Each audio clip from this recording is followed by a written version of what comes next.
Glória a Deus. Abra comigo a sua Bíblia, por favor, no livro do profeta Isaías. Isaías capítulo 64. Isaías 64, a partir do versículo de número 1. Eu quero falar com você nessa manhã sobre o tema como um vaso nas mãos do oleiro. Como vaso nas mãos do oleiro. Isaías 64, versículo de número 1, diz assim a palavra do Senhor: Ah, se rompesses os céus e descesses, os montes tremeriam diante de ti, como quando o fogo acende os gravetos e faz a água ferver. Desce para que os teus inimigos conheçam o teu nome e as nações tremam diante de ti. Pois quando fizestes coisas tremendas, coisas que não esperávamos, descestes, e os montes tremeram diante de ti. Desde os tempos antigos, ninguém ouviu, nenhum ouvido percebeu, e olho nenhum viu outro Deus além de ti, que trabalha para aqueles que nele esperam. Vem ajudar aqueles que praticam a justiça com alegria, que se lembram dos teus caminhos e se lembram de ti. Mas, prosseguindo nós em nossos pecados, tu tirastes. Como então seremos salvos? Somos como o impuro, todos nós. Todos os nossos atos de justiça são como um trapo imundo. Murchamos como folhas e como o vento as nossas iniquidades nos levam para longe. Não há ninguém que clame pelo teu nome, que se anime a apegar-se a ti, porque escondestes de nós o teu rosto, e nos deixastes perecer por causa das nossas iniquidades. Contudo, Senhor, tu és o nosso Pai, nós somos o barro, tu és o oleiro, todos somos obra de tuas mãos. Não te ires demais, ó Senhor, não te lembres constantemente de nossas maldades. Olha para nós, porque somos o teu povo. Senhor, fala conosco essa manhã através da tua palavra, nessa manhã tão abençoadora, em que o teu Espírito já se move aqui nesse lugar de forma tão especial. Obrigado, Senhor, por sermos edificados pelo Senhor através dos louvores. Obrigado por sermos edificados pelo testemunho tão lindo de cada filho na relação com a sua mamãe. E em especial, obrigado, Senhor, pelo testemunho da Lu, seu exemplo de vida, de dedicação. Obrigado, Senhor, pela vida do Garley e da Ju, que testemunham para nós o pacto, a aliança no contexto do casamento. Por esses papais que dedicam os seus filhos aqui. Deus, tudo aqui nesse culto já nos abençoou tanto. Queremos continuar sendo edificados pelo Senhor, por meio da tua palavra. Te pedimos isso em nome de Jesus, e quem crê diga. Quero te fazer uma pergunta essa manhã, e a minha pergunta é: o que faz alguém ser especial? Quando nós olhamos para uma pessoa e dizemos, essa pessoa é muito especial, o que é que nos faz chegar a essa conclusão? Normalmente, nós chamamos especiais pessoas que são dotadas de um talento especial, de um talento extraordinário. Chamamos especiais pessoas que se destacam pela sua inteligência, ou pessoas que se destacam pela sua beleza, pessoas que se destacam na sua capacidade de gerenciar bem os seus negócios e produzir riquezas. Chamamos especial pessoas que realizam feitos que outros não conseguiram ou nem tentaram realizar. Essa semana o Brasil lamentou a partida de um artista, um humorista muito especial. Paulo Gustavo foi alguém que tomou as coisas engraçadas do seu dia a dia, no seu convívio com a sua mãe, e a transformou em um personagem, e levou milhares de brasileiros, seja em casa ou nas telas do cinema, a rirem também das coisas engraçadas que acontecem no seu dia a dia, no contexto do relacionamento com as suas mães. O que faz alguém ser especial? O que faz alguém ser diferente? Eu poderia estender essa pergunta e dizer: o que faz Israel ser diferente? O que faz o povo de Deus, chamado Israel, ser um povo diferente? O que fazia Israel ser distinto como povo das outras nações à sua volta? E a resposta para essa pergunta é: o que faz Israel ser diferente, irmãos? O que faz aquele povo que Deus escolheu e levantou através de Abraão para sinalizar a sua glória para as nações da terra? O que faz Israel ser diferente é a presença de Deus. O que faz Israel ser diferente é que Israel participa da comunhão com o único Deus vivo e verdadeiro. O que faz Israel ser diferente é o seu relacionamento de aliança, é o seu relacionamento de pacto, é o relacionamento que ela participa, a singularidade do relacionamento que é demonstrado nos atos de obediência às leis e os mandamentos desse Deus. Preste atenção, não são as leis e os mandamentos que tornam Israel diferente. O que diferencia Israel dos outros povos é a presença de Deus. A obediência a esses mandamentos é apenas uma forma de expressar o caráter singular do seu Deus.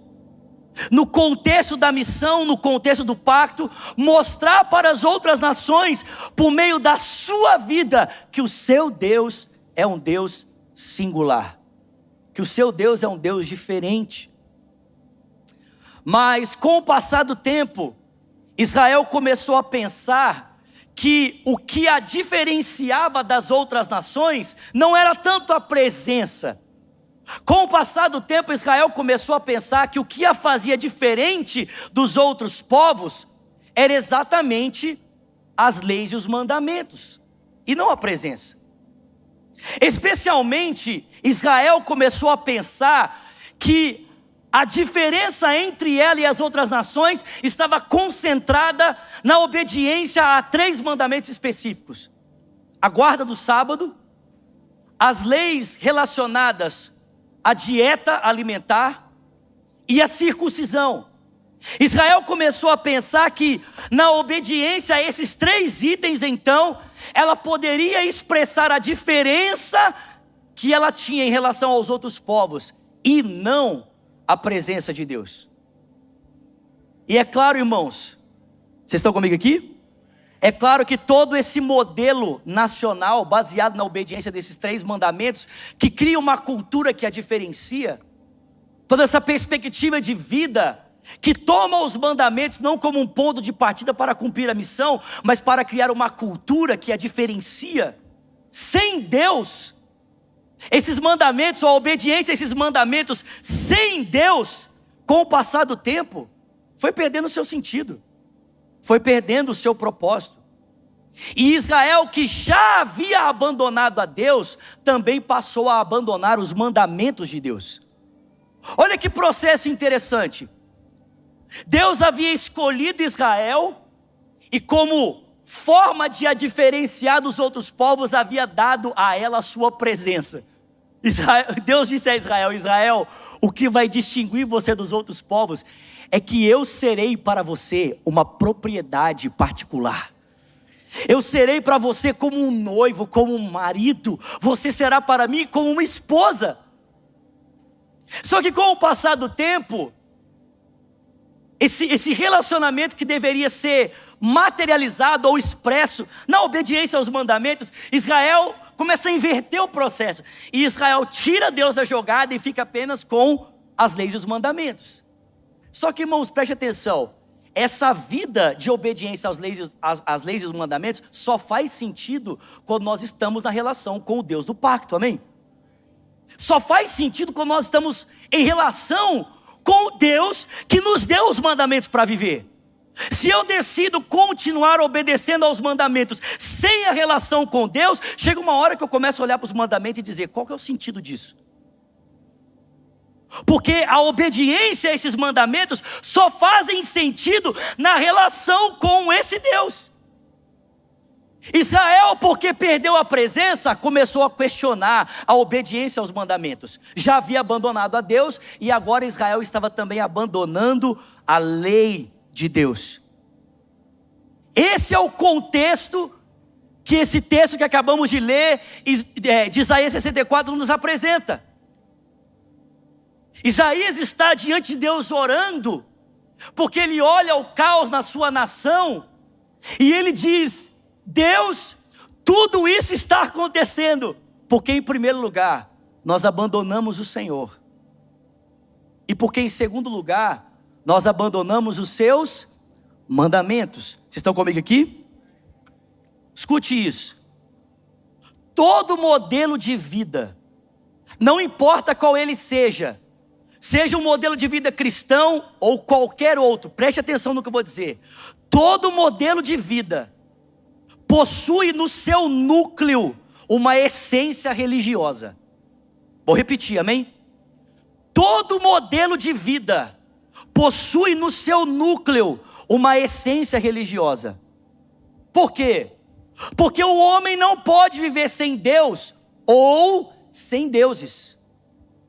Quando Israel perdeu o verdadeiro Deus, quando Israel abandonou a vida desse relacionamento, adquiriu para si então o costume pagão dos outros povos, adquirindo para si, com esses costumes, deuses falsos para que pudesse adorar.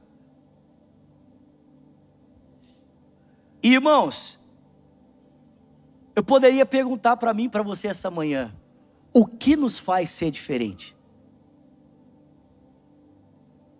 Eu poderia perguntar para você: o que é que faz com que eu e você sejamos especiais? O que que nos distingue como povo de Deus? O que que nos distingue como igreja? Irmãos, a resposta a essa pergunta é muito simples. O que nos distingue é um relacionamento. O que nos distingue é a comunhão com Deus que nos salvou por meio de Jesus Cristo, amém, queridos? É isso que nos faz ser diferentes. É isso que nos faz sermos singulares, especiais. Irmãos, vocês estão comigo aqui? Eu poderia dizer para você tranquilamente, assim como quando Israel, abandonou a Deus e consequentemente abandonou os mandamentos, a denúncia ou a oração de Isaías aqui destaca duas realidades aqui que Israel experimentava por causa do abandono a Deus. Primeiro, havia uma corrupção nos costumes e havia um distanciamento, um esfriamento em relação à pessoa de Deus. Irmãos, o que nos diferencia é exatamente a nossa comunhão com Deus. O que nos faz diferente é exatamente o nosso relacionamento com Deus. O pastor Márcio e o pastor André já disse isso aqui inúmeras vezes. A fé cristã não é um conjunto de regras e doutrinas. A fé cristã é o nosso relacionamento com Deus. A fé cristã é a nossa comunhão com o nosso Pai Celestial. Mas, irmãos, muitas vezes, nós acabamos esquecendo que a fé cristã é um relacionamento e acabamos transformando o cristianismo num conjunto de regras e doutrinas. Nós colocamos Deus de lado e a relação com Deus de lado e acabamos transformando a fé cristã apenas na obediência a alguns mandamentos e preceitos que fazem com que a gente seja parecido com crente. Ou seja, eu abandono o relacionamento e abraço alguns valores que eu sei que são extremamente importantes para que eu possa ser diferenciado ou possa ser chamado de cristão. Eu vou à igreja no domingo, eu dou dízimo e oferta, eu não faço coisas erradas, que aos olhos dos meus irmãos poderia ser complicado, e então a partir da relação com essas coisas, então eu começo a ser chamado de um cristão. Só que, irmãos, preste atenção. A obediência a essas coisas sem a presença, passa o tempo, começa a não fazer mais sentido. Porque essas coisas, irmãos, só fazem sentido na relação com o Deus que nos salvou por meio de Cristo.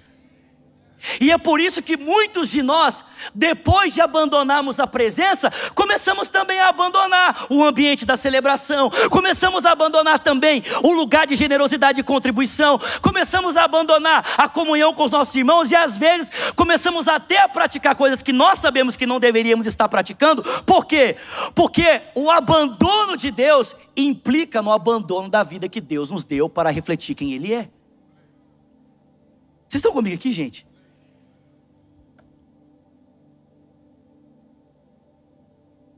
O texto bíblico diz para mim e para você que esse abandono de Deus em Israel, e é claro, esse abandono de Deus na nossa vida, gera um sentimento. E qual é o sentimento? O profeta Isaías disse que o sentimento é de que nós estamos murchando, de que nós estamos perdendo a nossa beleza, de que nós estamos caindo e desaparecendo. O abandono de Deus em Israel e o abandono da vida ética, o abandono do relacionamento e consequentemente o abandono da vida ética, estava levando agora Israel a se sentir assim: eu estou secando, eu estou perdendo a vida, eu estou perdendo a alegria,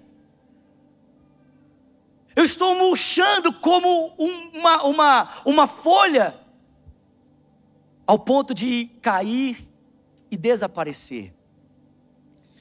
Eu não sei se você percebe essa diferença na sua vida. Eu percebo essa diferença claramente na minha vida. Irmãos, eu percebo claramente que eu sou uma pessoa quando eu estou desenvolvendo meu relacionamento com Deus, e sou outra pessoa completamente diferente quando eu me aparto desse relacionamento.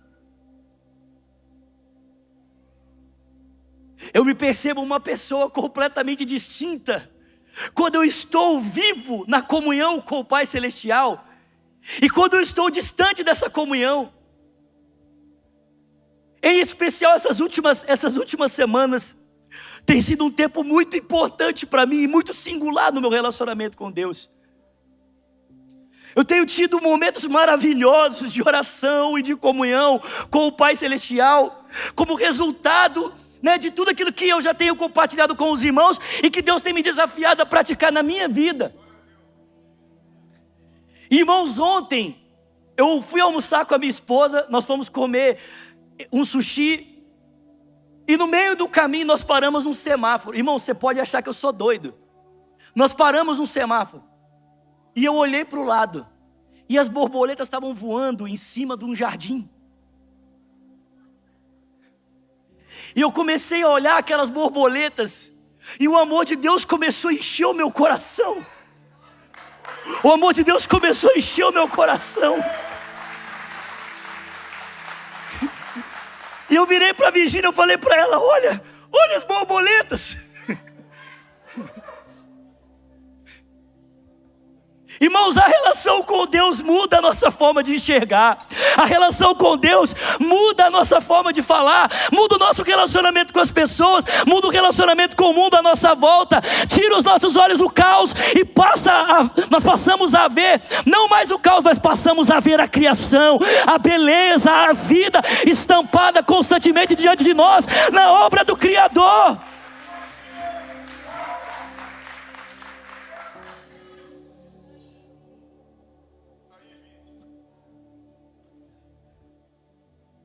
Mas irmãos, quando nós apartamos desse relacionamento e tentamos, manter a nossa estética cristã, ainda preservando a obediência aos mandamentos, a gente vai conseguir fazer isso por um tempo. A gente esquece que o que nos dá capacidade para mantermos esse lugar da ética é exatamente o lugar da comunhão. Mas a gente abandona o lugar da comunhão e ainda tenta sustentar o lugar da ética na força do nosso braço. Só que chega uma hora que começa a pesar, porque essa vida que Deus nos deu só pode ser vivida no poder do seu Espírito, na força da sua graça.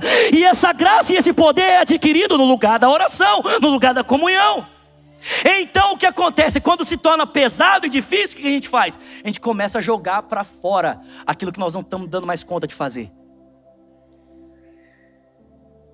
E aí a gente vai murchando, vai secando, a gente vai morrendo.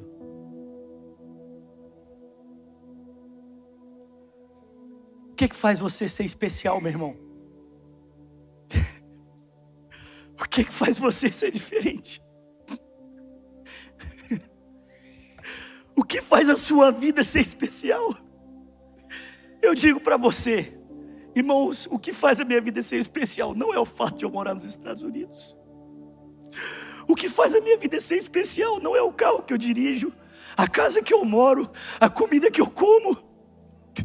O que faz a minha vida ser especial é a presença que eu participo, é o relacionamento que eu fui inserido.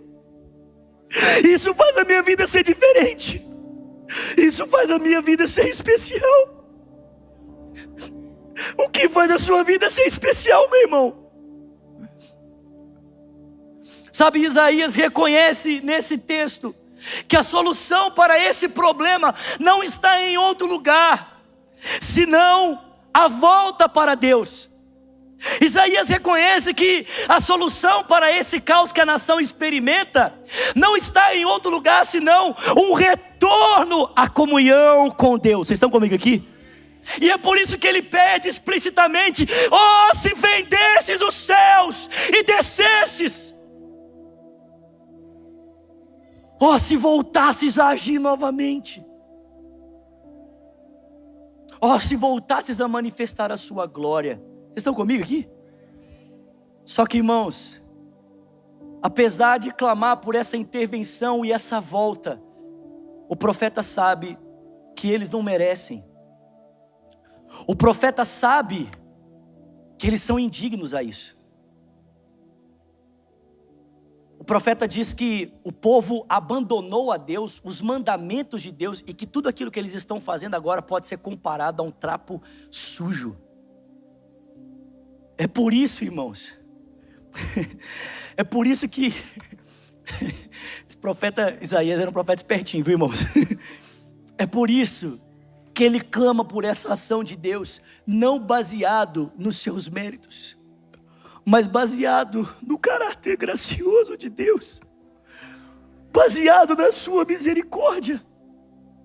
O profeta olha para Deus e diz: Deus, o Senhor é o nosso Pai. Deus, nós somos barro, somos obra das tuas mãos, tu és o nosso oleiro. Talvez você já tenha se identificado com essa cena. Eu já vi essa cena muitas vezes. Vou contar essa história aqui para ilustrar o que o profeta aqui está fazendo. Papais e mamães vão me entender perfeitamente. Sabe quando o seu filho apronta um negócio ou faz algo que ele sabe que não deveria fazer? Quem está comigo aqui? Às vezes você está fora de casa, você está fora, e aí o seu filho vai lá e faz aquilo que você falou para ele: não faz isso. Aí ele faz, tum. E aí quando você chega, o menino está assim, parece que tem até uma asa atrás dele, a auréola na cabeça, porque o menino está um anjo. Aí você já olha e fala assim: conheço meu filho, alguma coisa aconteceu. O que você fez, menino? Fiz nada não, pai.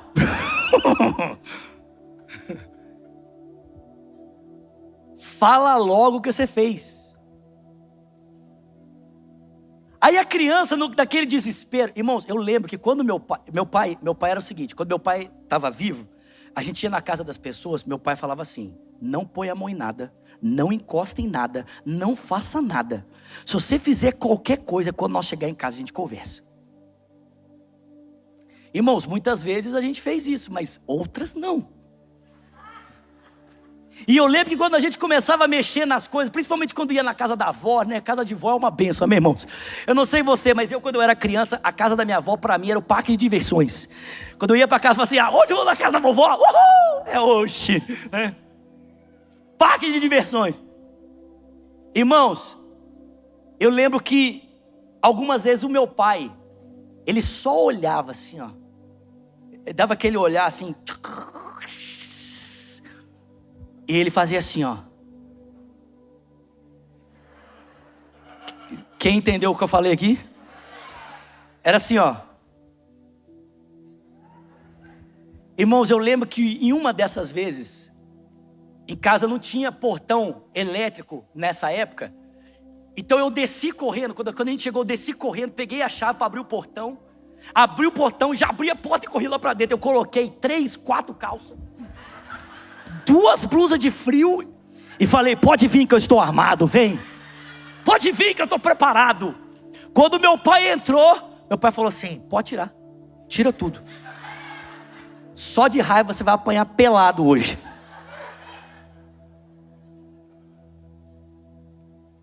Vocês estão comigo aqui? E aí o filho sabe que quem está diante dele é o pai.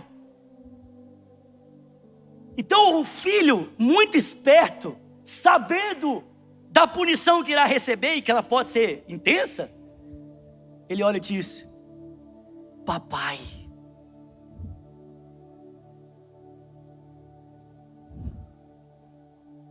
Ele olha nos olhos do pai e diz, papai, me perdoa. E o pai, irmãos, consciente do erro cometido, consciente do que aconteceu, sabendo que precisa disciplinar o seu filho, é tomado por um sentimento inexplicável. Porque ainda que o pai saiba que o filho necessita da correção, há um amor que cobre multidão de pecados. Há um amor que cobre multidão de pecados. E ainda que o pai tome o filho e o corrija, após a correção, o pai o abraça. E o pai diz, filho, papai te ama. Eu já te perdoei. Irmãos, quando o profeta Isaías volta os olhos para os céus, ele diz, tu és o nosso Deus. É esse caráter misericordioso e gracioso de Deus que ele está invocando. Ele está dizendo, pai, nós não merecemos, nós te abandonamos o seu relacionamento, mas conhecemos os teus feitos, conhecemos a tua história, sabemos aquilo que o Senhor fez no passado, quando nos libertou, e agora, mais uma vez, ainda que não mereçamos, por tua graça e misericórdia, socorre-nos, porque nós precisamos de ti, papai. Nós precisamos de ti, precisamos daquilo que só o Senhor pode fazer. Tu és o nosso oleiro. O Senhor é o único que pode consertar os estragos que nós fizemos pela decisão de abandonar o Senhor e os seus mandamentos. Só que é interessante porque o profeta, apesar de orar por essa intervenção de Deus e saber que ela só pode ser dada nos parâmetros da graça e da misericórdia, vocês estão comigo aqui, gente? O profeta ora para que essa intervenção ou essa ação de Deus seja feita não conforme o que ele quer, mas conforme aquilo que Deus quer. Existem 2 figuras que o texto usa aqui para descrever isso. A primeira, os montes se derretendo. O que ele está falando aqui é o processo da extração do minério, quando o fogo aquece o monte e o minério que é extraído derrete para tomar a forma daquele que está o moldando. E o outro processo que ele utiliza para descrever isso é quando a água ferve para dar a forma a um objeto ou a algo que quem está o fazendo deseja. Então ele diz, Deus, nós não podemos fazer nada, o que precisamos só pode ser feito pelo Senhor. E é na graça e na misericórdia que precisamos receber esse favor. Só que Deus, faz conforme a tua vontade. Faz do seu jeito. E ele então completa a sentença dizendo, no verso 4, porque desde os tempos antigos, nenhum ouvido percebeu, e nenhum outro olho viu a respeito de um Deus que trabalha por aqueles que nele esperam. Irmãos, preste atenção, aqueles que se entregam à graça de Deus, sem colocar parâmetros para que Deus faça o que Ele quer, do jeito que Ele quer. Aqueles que se entregam à graça de Deus porque sabem que não merecem, mas dependem do seu favor e misericórdia. e se lançam na direção desse favor e misericórdia, reconhecendo que tudo que precisamos é a ação de Deus, realizada conforme o conselho da sua vontade, essas pessoas, elas tomam uma postura. Olha o que o texto diz: desde os tempos antigos, ninguém ouviu, ouvido nenhum percebeu, e olho nenhum viu, outro Deus além de ti, que trabalha por aqueles que nele esperam. Irmão, se nós não podemos determinar a forma de Deus agir, precisamos depender da sua graça para que Ele nos restaure a partir da relação com Ele. Qual que é a única coisa que nós podemos fazer? O texto diz: nós só podemos esperar. Nós só podemos esperar. Agora preste atenção aqui, eu já estou encerrando, amém? Esperar nesse texto, a palavra esperar aqui nesse texto, é uma palavra bem interessante. A palavra esperar aqui no original, ela dá a entender que é a espera de um garçom. É a espera de alguém que se coloca junto à mesa, em posição, aguardando pelas ordens daquele que ele está a serviço. Quando o texto diz: nunca se viu, jamais se ouviu, nem se falou a respeito de um Deus que trabalha por aqueles que nele esperam. Esse esperar não é uma posição de acomodação, aonde Deus faz e eu sento e fico vendo Ele fazer. Não. Ainda que eu não possa fazer, porque depende da graça e da misericórdia, é a restauração a Deus que me faz ser diferente. Irmãos, preste atenção. Ainda que eu reconheça isso, isso me coloca numa posição de responsabilidade. A espera aqui não é uma espera passiva, a espera aqui é uma espera ativa. É uma expectativa que me faz aproximar da mesa, com as mãos estendidas, esperando pela ordem que Ele dará, e do que eu terei que fazer, para que eu possa ver a misericórdia e a graça transformarem a minha vida. Vocês estão comigo aqui? Em outras palavras, irmãos, a espera que o texto propõe é uma espera relacionada à obediência. Enquanto eu aguardo pela graça e pela restauração, enquanto eu estou me colocando nesse lugar da oração, onde Deus pode fazer por mim o que só Ele pode fazer em graça e misericórdia, eu me coloco no lugar de oração, eu me coloco no lugar de obedecer, eu me coloco no lugar de cumprir a sua vontade. O texto diz que Deus se move na direção daqueles que praticam a justiça, daqueles que andam nos seus retos caminhos. Mas Ele acrescenta algo muito importante, e eu quero encerrar aqui. Ele diz: aqueles que o obedecem com alegria, aqueles que encontraram deleite de novo em obedecer, aqueles que encontraram deleite de novo em viver nos caminhos do Senhor. Irmãos, preste atenção, a obediência que Deus espera de nós não é uma obediência mecânica, não é uma obediência fria, apartada da comunhão com Ele. Não, é uma obediência viva, é uma obediência cheia de entusiasmo, que vem de um relacionamento fervoroso com Ele, que vem de um relacionamento profundo com Ele, que nos traz de volta a esse lugar junto à mesa, em que estendemos as mãos na direção da graça e dizemos: Senhor, aonde a Tua graça me guiar, irei, o que a Tua misericórdia me pedir, farei, porque o meu coração está alegre de volta, de estar aqui. Como o salmista diz: restaura em mim a alegria de pertencer a Ti, restaura em mim a alegria de ser salvo. Obediência cheia de alegria. Fique de pé no seu lugar.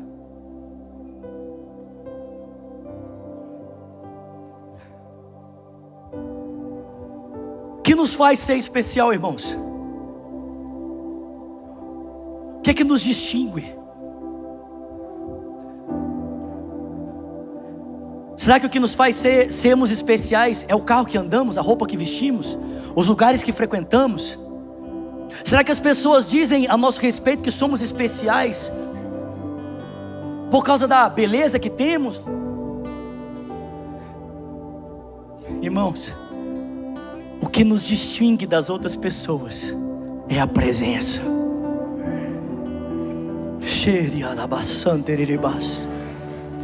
O que nos distingue, irmãos, é a presença, é a graça. Porque, irmão, presta atenção, você pode ter uma vida extremamente simples, como a vida daquela mulher que trabalhava no palácio de Naamã. Era uma serva, uma empregada. Que tipo de posição aquela mulher poderia ostentar para dizer: sou especial? Mas a Bíblia diz que enquanto Naamã piorava na sua lepra e aí escondia atrás da sua armadura, aquela simples mulher, mas que era muito especial porque carregava com ela uma presença, disse para Naamã: ah, se o Senhor conhecesse que em Israel há um Deus verdadeiro, ah, se o Senhor soubesse que em Israel há um profeta do Senhor, você iria até ele, seria curada, a sua vida seria transformada. Muitos de nós aqui podemos não ter o status de alguém especial nos parâmetros da cultura e da sociedade, mas você leva com você uma presença. Aonde você entra, essa presença está com você. Aonde você entra para trabalhar, essa presença está com você. É isso que te faz ser especial, meu irmão. É isso que faz você ser diferente. É a presença. Infelizmente, muitas vezes nós deixamos essa presença de lado e pensamos que podemos apenas nos distinguir a partir da obediência de algumas coisas que nós consideramos que são singulares para nos diferenciarmos como cristãos. E por causa disso nós vamos morrendo, às vezes até abandonando esses parâmetros que são pesados demais, e vamos murchando, vamos morrendo. Mas há um lugar para ser restaurado, há um lugar para ser curado, há um lugar para ser levantado de novo, em que a vida pode voltar a soprar. E que lugar é esse? É na casa do oleiro. Que lugar é esse? É na presença do oleiro. É no lugar da misericórdia, da compaixão. É no clamor do filho olhando para o pai e dizendo: pai, eu preciso da tua graça, pai, eu preciso da sua misericórdia. Eu sei que eu não mereço, eu sei, mas a tua graça e a tua misericórdia me alcança. Enquanto em obediência alegre eu espero pela intervenção do Senhor, eu espero pela mudança do Senhor. Eu termino dizendo para você, parece que o apóstolo Paulo, se quiser tirar, pode tirar, Andrei, obrigado. Parece que o apóstolo Paulo, em 1 Coríntios capítulo 2, verso 9, está reverberando esse texto. Paulo diz assim: o que o olho não viu, e o que o ouvido, e o que jamais penetrou no coração do homem, são as coisas que Deus tem preparado para aqueles que o amam. Põe lá o verso 4 para a gente, por favor. Põe na tela o verso 4. Já vou encerrar. Aleluia. Tem alguém comigo aqui, gente? Tem alguém comigo aqui? Tá de boa. O texto diz: olho nenhum viu, em Isaías 64, verso 4. Olho nenhum viu, ouvido nenhum ouviu, jamais se falou de um Deus que seja semelhante a ti, que trabalha em favor daqueles que nele esperam. Isso, desde os tempos antigos ninguém ouviu, desde os tempos antigos ninguém ouviu, nem percebeu, olho nem ouviu a respeito de um Deus que trabalha por aqueles que nele esperam. Parece que Paulo está entendendo o seguinte: aquela expectativa ativa de obediência em alegria encontra sua realização em um lugar e uma pessoa. Parece que aquela expectativa de alegria ativa e obediente encontra o seu cumprimento em um lugar e uma pessoa. E que pessoa é essa, irmãos? E que lugar é esse? Essa pessoa e esse lugar se chama Jesus Cristo de Nazaré. Se chama Jesus. Ele é o cumprimento dessa palavra. Ele é o cumprimento da nossa profecia. Ele é a certeza de que em Deus encontramos, na sua graça e misericórdia, na obediência ativa e alegre, em Jesus encontramos a restauração, a cura, a renovação o reviver que tanto precisamos. Será que você pode levantar suas mãos comigo nesse dia, nessa manhã? E nós vamos cantar essa canção. Vamos cantar desde o começo. Vamos cantar desde o começo. Vamos cantar, levante as suas mãos. Vamos lá, tem alguém comigo aqui esse dia? Alguém está sendo tocado pelo Senhor e sua palavra? Vamos, diga isso a Ele. E tudo que vivi me trouxe até aqui no oleiro. Vamos, levante as suas mãos, levante as suas vozes, com alegria, com entusiasmo, cante. Sei que eu sou barro, feito por suas mãos, e delas eu preciso pra recomeçar. Eu ouço a sua voz e ao seu encontro. Corra pra Ele, corra pra Ele, corra pra Ele. Cante, eu descerei, eu descerei. Eu descerei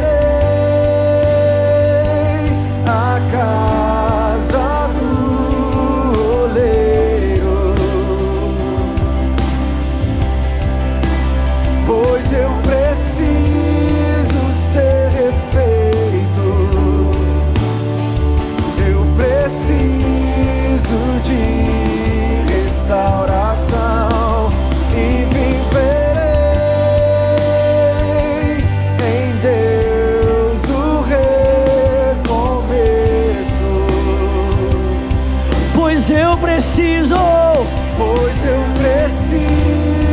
ser refeito. Aleluia. Eu preciso. Cante mais uma vez, eu descerei, cante, eu descerei. E eu descerei a casa do oleiro, pois eu preciso. pois eu preciso ser refeito. Eu preciso de restauração e viverei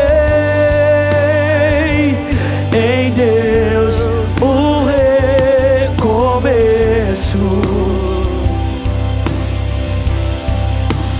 Pois eu preciso ser feito. Eu preciso de restauração. Antes de despedir você, eu queria fazer uma oração. Normalmente a gente faz nessa hora uma oração para aqueles que precisam decidir por Jesus. Nós vamos fazer essa oração. Mas hoje eu queria orar por você que é cristão, você que já tem um relacionamento com Deus,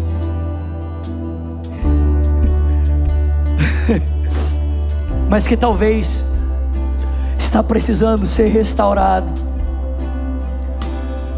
está precisando ser curado por Deus.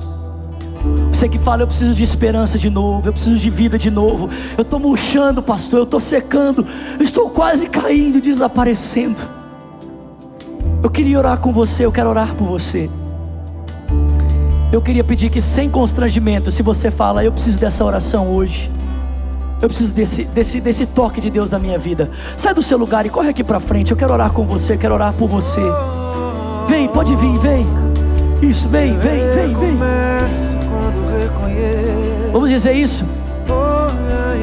Recomeço, cante, recomeço. Recomeço quando. Pode vir, vem. Que tu és Senhor. Vem. Tua graça me restaura e me refaz. Jesus. Recomeço quando reconheço. Vem, meu irmão, vem mesmo, vem, isso. Sem constrangimento, sem peso, sem fardo. Sai do seu lugar e vem. Recomeço quando reconheço que tu és Senhor. Tua graça me restaura e me refaz. Diga. Recomeço quando reconheço que tu és Senhor. Tua graça. Eu descerei, e eu descerei a casa do. Tu és o nosso Pai, tu és o nosso Pai. Pois eu preciso nosso Pai, Jesus. Eu preciso de restauração. Oh, e viverei em Deus o recomeço,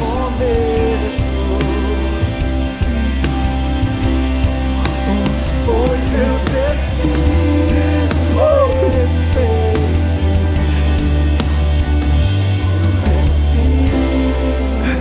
Não tem a ver, meu irmão, não tem a ver com o que você faz, tem a ver com quem Ele é. Não tem a ver com uma ação, tem a ver com a presença. Oh Senhor Jesus, Senhor Jesus, como cantamos aqui esse dia. Às vezes nós ficamos pensando que o tempo vai levar as marcas que a vida nos produziu. Talvez algumas dessas marcas sejam causadas exatamente por esse abandono, por esse distanciamento do Senhor. Levamos feridas, levamos dores, levamos frustrações, e vamos tentando levar a nossa vida contigo desse jeito, obedecendo a mandamentos, vindo aos cultos, muitas vezes servindo nos ministérios, mas vazios, secos, esvaindo, desfalecendo, porque a vida não está mais em nós, como uma folha arrancada dos galhos de uma árvore que perde a sua vida e seca, Senhor. Muitos de nós estamos assim nesse dia.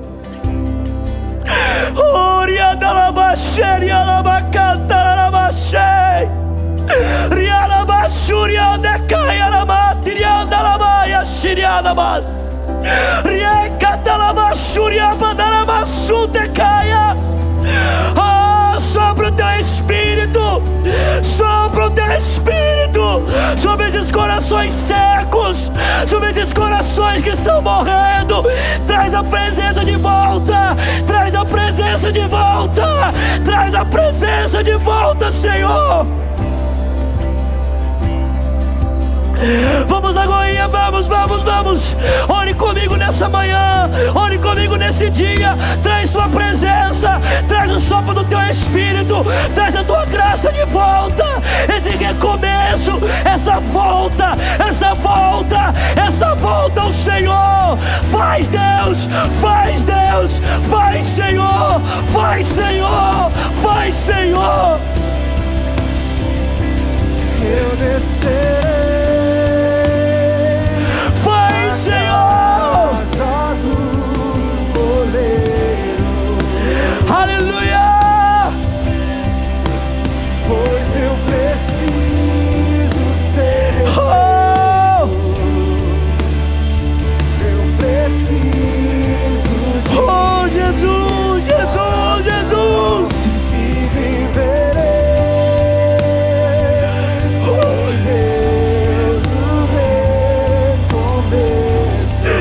Jesus, Jesus, Jesus, Pois eu preciso ser feito, eu preciso de nos abrimos ao teu toque, nos abrimos à tua graça, ainda que haja em nós um reconhecimento claro de que não merecemos, mas como filhos voltamos os olhos na tua direção e dizemos: Papai, Papai, Tu és o nosso oleiro.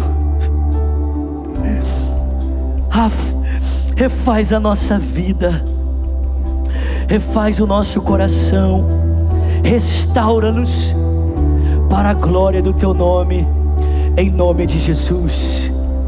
Com seus olhos fechados, suas mãos no seu coração, ore comigo dizendo: Senhor Jesus, diga bem forte: Senhor Jesus, nesse dia eu abro o meu coração e eu me rendo a Ti.